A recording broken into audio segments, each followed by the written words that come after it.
ಕರ್ನಾಟಕವನ್ನು ಏಕಭಾಷಾವಾರು ರಾಜ್ಯವಾಗಿ ರೂಪಿಸುವ ಕಲ್ಪನೆ 1956ರಲ್ಲಿ ಮೈಸೂರು ರಾಜ್ಯವಾಗಿ ರೂಪಿಸಲಾಯಿತು ಮತ್ತು 1973ರಲ್ಲಿ ಕರ್ನಾಟಕವಾಗಿ ಹುಟ್ಟಿಕೊಂಡಿತು.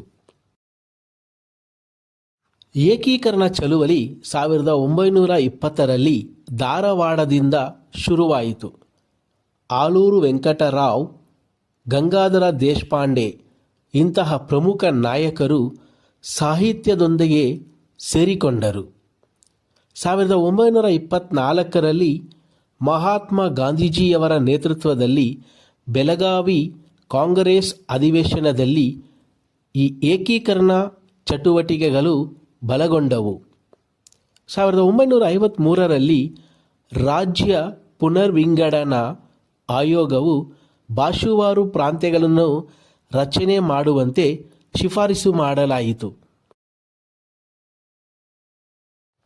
ನವೆಂಬರ್ 1, 1956ರ ಆಗಿನ ಅಧ್ಯಕ್ಷರಾಗಿದ್ದ ಡಾಕ್ಟರ್ ರಾಜೇಂದ್ರ ಪ್ರಸಾದ್ ಬೆಂಗಳೂರಿಗೆ ಬಂದು ಹೊಸ ಕನ್ನಡ ರಾಜ್ಯ ಎಂಬ ಹೆಸರನ್ನು ಕೊಟ್ಟರು.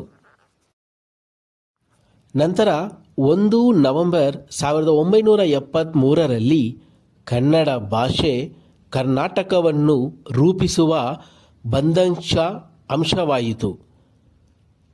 ಇದು ರಾಜ್ಯದ ಶ್ರೀಮಂತ ಪರಂಪರೆ, ಭಾಷೆ ಮತ್ತು ಸಾಂಸ್ಕೃತಿಕ ಏಕತೆಯ ಆಚರಣೆಯಾಗಿದೆ.